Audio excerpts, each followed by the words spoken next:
రాష్ట్ర ఆవిర్భావ వేడుకలు గ్రాండ్ గా జరుగుతున్నాయి. హైదరాబాద్ లో సంబరాలు సూపర్బ్ అనిపిస్తున్నాయి. అవతరణ దినోత్సవంలో భాగంగా హుస్సేన్ సాగర్ లో వాటర్ స్పోర్ట్స్ ను ప్రారంభించారు మంత్రి హరీష్ రావు. వాటర్ గేమ్ లో పాల్గొనేందుకు భారీగా తరలివచ్చారు క్రీడాకారులు. తెలంగాణ రాష్ట్ర అవతరణ ఉత్సవాల సందర్భంగా ఈరోజు హుస్సేన్ సాగర్లో సెయిలింగ్, రోయింగ్ కాంపిటీషన్స్ను కూడా మన తెలంగాణ స్పోర్ట్స్ డెవలప్మెంట్ కార్పొరేషన్ ద్వారా ఏర్పాటు చేయడం జరిగింది. నిజానికి భారతదేశంలో హుస్సేన్ సాగర్ మరి ఇలాంటి వాటర్స్ గేమ్స్కు భారతదేశంలోనే చాలా పేరెన్నికగలిగినటువంటి నగరం హైదరాబాద్ నగరం. మన చెరువు హుస్సేన్ సాగర్ చెరువును క్లీన్ చేయడం ద్వారా మరింత స్పోర్ట్స్ గేమ్స్ సంవత్సరం అంతా కూడా జరిగే విధంగా దీని ప్రయత్నం చేస్తూ ఉన్నారు.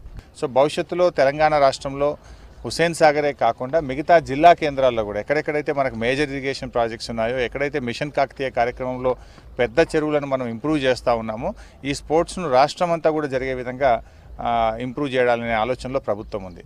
ఎందుకంటే ముఖ్యంగా ఇది ఒలింపిక్స్లో కానీ ఏషియన్ గేమ్స్లో కానీ దీనికి చాలా అవార్డ్స్ కూడా ఉన్నాయి. భవిష్యత్తులో మనం బాగా ట్రైన్ చేసి పిల్లల్ని డెవలప్ చేయడం ద్వారా జాతీయ స్థాయిలో తెలంగాణ రాష్ట్రానికి గుర్తింపు తేవాలి, మనం కూడా అవార్డ్స్ తీసుకురావాలనేటువంటి ఆలోచనతో రాష్ట్ర ప్రభుత్వం ఉంది.